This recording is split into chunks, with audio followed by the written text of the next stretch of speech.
नमस्कार, के न्यूज के खास स्पेशल रिपोर्ट में आपका स्वागत है और मैं हूं आपके साथ मनोज मानस। आज हम आपके लिए लाए हैं कुछ खास खबरें। कितना अद्भुत रहा महाकुंभ, वहीं आप देखेंगे त्योहारी सीजन में मिलावटी खाद्य सामग्री के प्रति सावधान करती हमारी खास रिपोर्ट। तो चलिए अब चलते हैं खबरों के विस्तार में।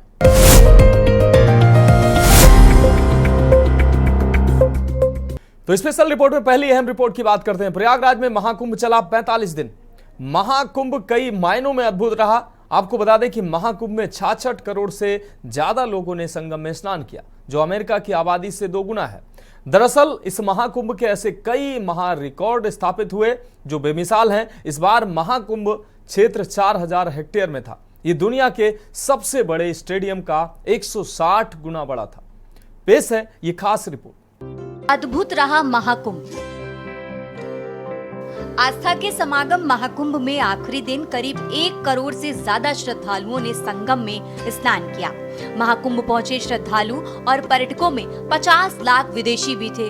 यहाँ पहुंचे कई विदेशी श्रद्धालुओं ने विभिन्न अखाड़ों में सनातन की दीक्षा ली। महाकुंभ पहुंचने वालों ने मुक्त कंठ से सनातन धर्म और महाकुंभ की प्रशंसा की। महाकुंभ को लेकर युवा पीढ़ी का उत्साह विशेष रूप से देखने लायक रहा। महाकुंभ में विदेशी श्रद्धालुओं की शिरकत। 100 देशों के 50 लाख विदेशी श्रद्धालुओं ने हिस्सा लिया। इनमें 74 देशों के राजदूत, 12 देशों के मंत्री शामिल रहे। पूर्व यूएस आर्मी कमांडर के बेटे टॉम स्वामी व्यासानंद गिरी बनकर पंचायती अखाड़े में शामिल हुए। दुनिया ने देखी अद्भुत तस्वीरें। महाकुंभ में एप्पल के सह संस्थापक स्टीव जॉब्स की पत्नी लॉरेन पॉवेल जॉब्स से लेकर देश विदेश की हस्तियां फिल्मी सितारे तक पहुंचे। आपको याद होगा, लॉरेन पॉवेल जॉब्स ने कमला बनकर दीक्षा ली थी। दरअसल महाकुंभ में 100 देशों के 50 लाख विदेशी श्रद्धालुओं पर्यटकों ने हिस्सा लिया। इनमें 74 देशों के राजदूत यानी उच्चायुक्त, 12 देशों के मंत्री शामिल रहे। पूर्व यूएस आर्मी कमांडर के बेटे टॉम तो स्वामी व्यासानंद गिरी बनकर पंचायती अखाड़े में शामिल हो गए। रूस और यूक्रेन भले ही युद्ध लड़ रहे हों, लेकिन इन 2 देशों के श्रद्धालुओं ने वसुदैव कुटुंबकम की भावना को साकार करते हुए यहाँ सनातन की दीक्षा ली। वहीं विदेश से आए दूसरे धर्मावलंबियों ने सनातन और महाकुंभ की मुक्त कंठ से प्रशंसा की। युवाओं का गर्व डिजिटल सनातन पर्व। बता दें कि महाकुंभ शुरू होने से पहले यूपी सरकार ने कुंभ में 40 से 45 करोड़ श्रद्धालुओं के आने का अनुमान लगाया था, क्योंकि साल 2019 में अर्धकुंभ में 24 करोड़ लोगों ने संगम में डुबकी लगाई थी, लेकिन ये रिकॉर्ड 2025 में टूट गया। आंकड़ों के लिहाज से महाकुंभ में हर रोज करीब 1.5 करोड़ से ज्यादा श्रद्धालुओं ने पवित्र संगम में डुबकी लगाई। हालांकि सरकार ने कहा कि हमने महाकुंभ में 100 करोड़ लोगों के हिसाब से व्यवस्था की थी। महाकुंभ जितना विराट आयोजन रहा, उससे कहीं बड़ा उसका प्रभाव रहा। दरअसल देश की स्वतंत्रता के बाद से जितने भी कुंभ आयोजित हुए हैं, वो मुख्य रूप से धर्मपरायण, अधेड़ और वृद्ध श्रद्धालुओं के समागम का केंद्र रहे हैं। यानी 50 की उम्र पार कर चुके, गृहस्थ जीवन की जिम्मेदारियों को या तो निभा चुके या फिर करीब करीब निभा रहे लोग ही कुंभ स्नान के लिए जाते थे। खास बात यह है कि कुंभ नहा लिए एक कहावत की तरह कहा जाता था, जिसका मतलब था कि बेटे बेटी की शादी और अन्य जिम्मेदारी से निवृत्त हो चुके हैं। अब कुंभ भी नहा लिया है, लेकिन महाकुंभ 2025 एकदम अलग था। इसने भारत के युवा को जागृत किया है। इसमें डिजिटल महाकुंभ का बड़ा योगदान है। बता दें कि इस महाकुंभ को डिजिटल महाकुंभ बनाने में कोई कोर कसर नहीं छोड़ी गई। AI बेस्ड कुंभ सहायक पे गूगल नेविगेशन से युवाओं को जोड़ने में सफलता मिली। स्मार्टफोन के इस युग में युवा पहुंचे तो यहाँ की चकातीर्थ और सांस्कृतिक बनाकर इसे देश दुनिया के हर हिस्से में पहुंचाने का काम किया। इन युवाओं को MST महाकुंभ पर्व से सनातन गर्व का एहसास हुआ और अपनी सांस्कृतिक पहचान को लेकर उनकी झिझक दूर हुई।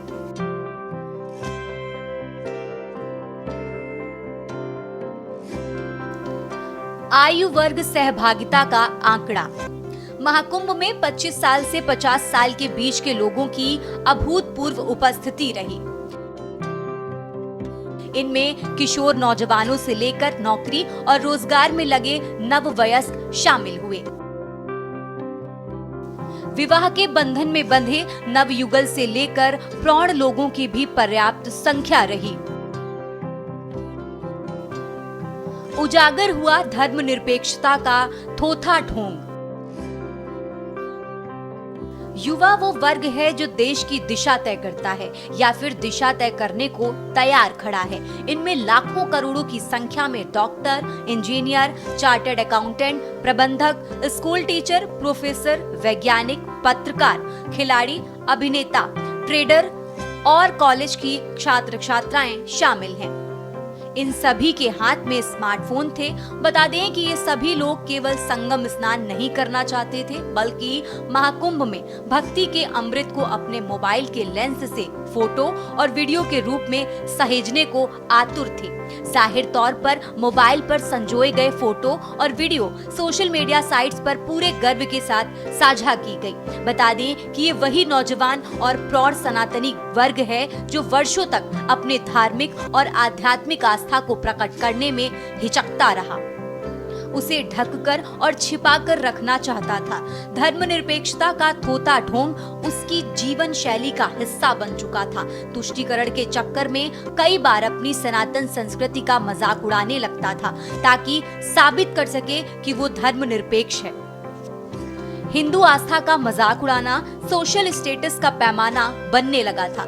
दरअसल सनातन विरोध के नकली नैरेटिव का प्रतिकार कुछ साल पहले शुरू हुआ और इसकी परिणति महाकुंभ में दिखलाई पड़ी। सनातन धर्म महाकुंभ 2025 में बात पूरी तरह स्थापित हुई है। ये बहुत बड़ा बल्कि सबसे बड़ा परिवर्तन है जो आने वाले समय में देश की दिशा और दशा तय करने वाला बनेगा।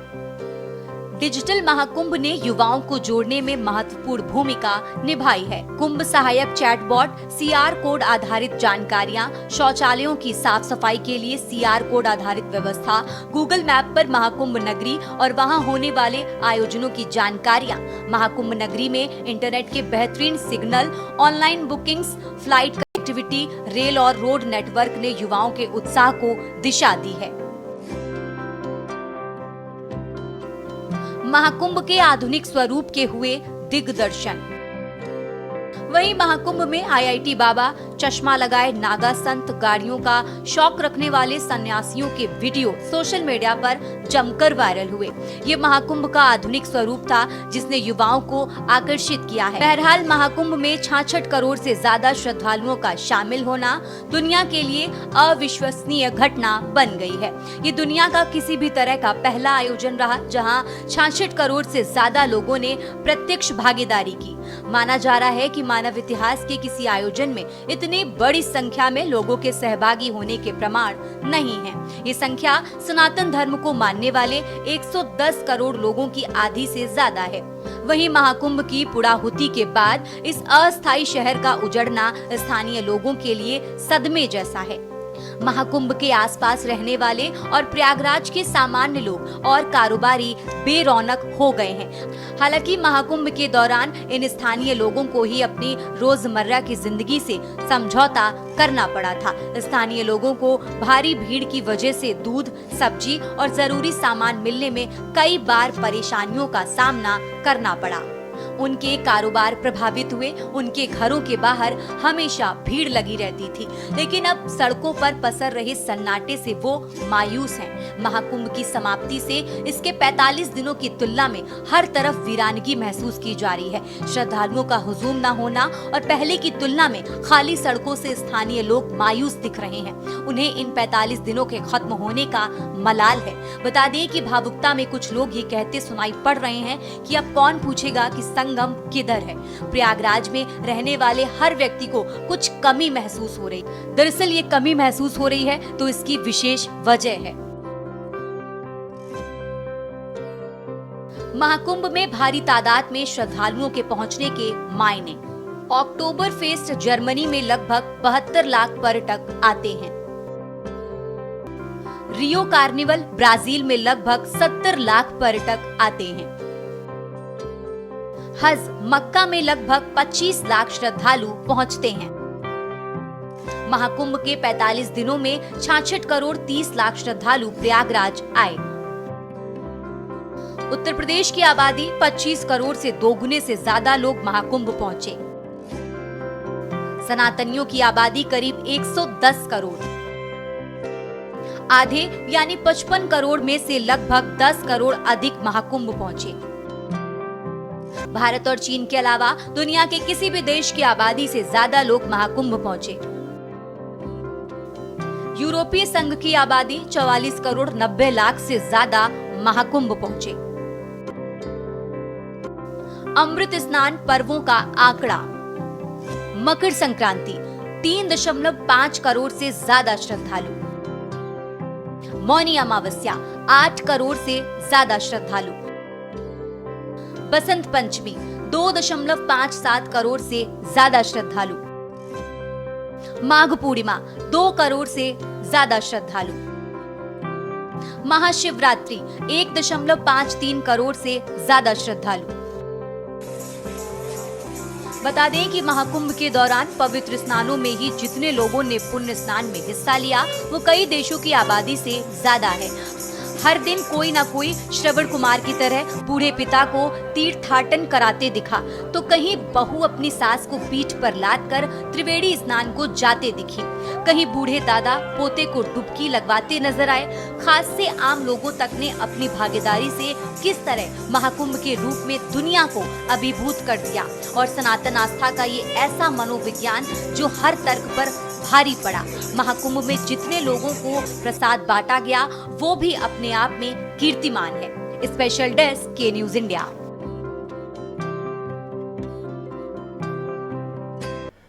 तो स्पेशल रिपोर्ट में वक्त एक ब्रेक का है। ब्रेक के बाद जल्द हाजिर होंगे।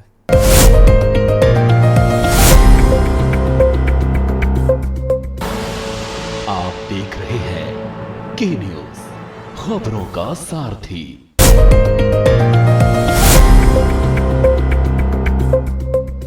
तो स्पेशल रिपोर्ट में अगली हम रिपोर्ट की बात करते हैं। त्योहारी सीजन में मिलावटखोर आपकी सेहत के साथ खिलवाड़ करने पर आमादा हो जाते हैं, लिहाजा सावधानी जरूरी है। मिलावटी चीजों से सावधान रहें। मिलावटी खाद्य सामग्री कई अंगों पर बुरा असर डालती है। ये खास रिपोर्ट। मिलावटी चीजों से रहें सावधान। कई अंगों पर बुरा असर डालती हैं मिलावटी चीजें। बाजार में दूध और दूध से बनने वाली चीजों, घी, पनीर, मावे में होती है मिलावट। मिलावटी दूध और खोया मिठाइयों में इस्तेमाल किया जाता है, जो आपकी सेहत के लिए नुकसानदायक हो सकता है। तेल और मैदा भी मिलावट से बचे नहीं।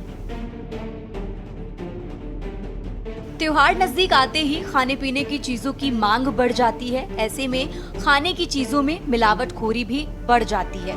बाजार में दूध और दूध से बनने वाली चीजों जैसे घी, पनीर, मावे में लोग जमकर मिलावट करते हैं। ये मिलावट दूध और खोया मिठाइयों में इस्तेमाल किया जाता है, जो आपकी सेहत के लिए नुकसानदायक हो सकता है। इतना ही नहीं, तेल और मैदा भी मिलावट से बचे नहीं हैं। ऐसे में घर पर बनाई जाने वाली पकवान भी मिलावट से नहीं बच पाते हैं। यही कारण है कि डॉक्टर त्योहारों के मौसम में बाहरी चीजों को खाने से बचने की सलाह देते हैं। मिलावटी चीजों से होने वाले नुकसान। खाद्य सामग्री में लागत कम करने के उद्देश्य से होती है मिलावट। हानिकारक रसायन, रंग या अन्य सेहत को नुकसान पहुंचाने वाली चीजें मिलाई जाती हैं। इनमें सिंथेटिक रंग, कृत्रिम स्वाद, प्रिजर्वेटिव्स और सस्ते विकल्प शामिल हो सकते हैं। केमिकल या विषैले तत्वों का सेवन करने से लीवर पर ज्यादा भार पड़ता है, जिससे लीवर की कोशिकाओं को नुकसान हो सकता है। फैटी लीवर, हेपेटाइटिस और लिवर सिरोसिस जैसी गंभीर समस्याएं हो सकती हैं। शरीर में मौजूद हानिकारक तत्वों को फिल्टर कर बाहर करने का काम किडनी द्वारा किया जाता है। मिलावटी भोजन में मौजूद केमिकल और मेटरल जैसे लेड और आर्सेनिक किडनी पर प्रभाव डाल सकते हैं। मिलावटी तेलों और फैट युक्त भोजन में अधिक मात्रा में ट्रांस फैट होते हैं जो नसों में जमाव का कारण बनते हैं। इससे ब्लड प्रेशर बढ़ सकता है और दिल की बीमारियों का खतरा बढ़ जाता है। मिलावटी खाना खाने से व्यक्ति की पाचन क्रिया प्रभावित होती है। इससे पाचन तंत्र पर बुरा असर पड़ता है। इससे व्यक्ति को पेट में दर्द, ऐंठन, खाना का देरी से पचना और हमेशा पेट फूला हुआ महसूस होता है। मिलावटी खाद्य पदार्थों का सेवन इम्यून सिस्टम को कमजोर कर सकता है। ऐसे भोजन में पोषक तत्वों की कमी होती है जिससे शरीर की रोग प्रतिरोधक क्षमता कमजोर हो जाती है। आपको बता दें कि त्योहार के समय में बाहर की मिठाइयों और भोजन में मिलावटी चीजों के मिले होने की संभावना अधिक होती है। ऐसे में लोगों को डाइट में घर के बने संतुलित और पौष्टिक आहार को ही शामिल करना चाहिए। त्योहारों के सीजन में बाहर का खाना खाने से बचें और हो सके तो मिठाइयाँ भी घर पर ही बनाएं। इससे आप मिलावटी भोजन से बचेंगे।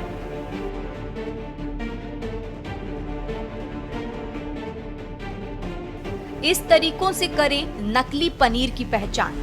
पनीर को पानी में उबालकर ठंडा कर लें। ठंडा हो जाए तो उस पर कुछ बूंदे आयोडीन टिंचर की डालें। अगर पनीर का रंग नीला पड़ जाए तो समझ लीजिए कि ये मिलावटी है। पनीर के टुकड़े को हाथ में मसल कर देखें। अगर ये टूटकर बिखरे तो समझ लीजिए मिलावटी है, क्योंकि इसमें मौजूद केमिकल दबाव नहीं सह पाता। नकली पनीर ज्यादा टाइट होता है, उसका टेक्सचर रबड़ की तरह होता है। मावे की कैसे करें पहचान। मावे को हथेली पर रखने पर यदि ये तेल छोड़ता है तो मिलावटी नहीं है। मावे को हल्के गुनगुने पानी में डाल दें, फिर इसमें थोड़ा चने का आटा व चुटकी भर हल्दी मिला दें। रंग गुलाबी आता है तो समझ लीजिए मिलावट है। आंख मूंदकर ना करें भरोसा। आपको बता दें कि किसी भी जांच का असर तब नजर आता है जब उसके परिणाम तुरंत मिल जाएं, मगर खाद्य सुरक्षा का कामकाज इसके ठीक उलट चलता है। विभाग दूध और अन्य खाद्य पदार्थों की सैंपलिंग जरूर करता है, मगर उसके परिणाम आने में लंबा समय लगता है। जिन खाद्य पदार्थों की सैंपलिंग के परिणाम एक पखवाड़े के भीतर आ जाने चाहिए, महीनों तक भी पता नहीं चल पाता कि वे खाने लायक भी थे या नहीं। ऐसे में जरूरी है कि आप स्वयं ही दूध या दुग्ध पदार्थों की पड़ताल कर लें। फिजिशियन के अनुसार मिलावटी दूध, पनीर और घी खाने से हृदय, लीवर, किडनी, आंत को नुकसान पहुंचता है। इससे कैंसर तक हो सकता है। बच्चों को केमिकल मानसिक व शारीरिक रूप से कमजोर कर देते हैं। कई बार इन केमिकल से नपुंसकता और अपंगता के भी मामले सामने आते हैं। ऐसे करें नकली घी की पहचान। 1 चम्मच घी में 4 बूंद हाइड्रोक्लोरिक एसिड और 1 चुटकी चीनी मिलाएं। 1 चम्मच घी में 4 से 5 बूंद आयोडीन मिलाएं। अगर घी का रंग नीला पड़ जाए तो उसमें उबला हुआ आलू मिलाया गया है। 1 चम्मच घी में 2 ml हाइड्रोक्लोरिक एसिड डालने पर घी लाल हो जाए तो कोलतार डाई का प्रयोग किया गया है। थोड़ा सा घी हथेली के पीछे भाग में रगड़ें। यदि 25 मिनट में ही सुगंध चली जाए तो घी मिलावटी है। सेहत की सुरक्षा को ध्यान में रखते हुए लोगों को विशेषकर त्योहारी सीजन में चौकन्ना होकर खाद्य पदार्थ खरीदने की आवश्यकता है। दानेदार मावे और कलरफुल मिठाइयों से दूर रहना चाहिए। साथ ही कम रंग वाली मिठाइयों का सेवन करना चाहिए।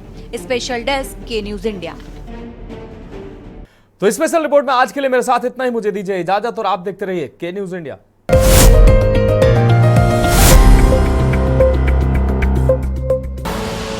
आप देख रहे हैं के न्यूज, खबरों का सारथी।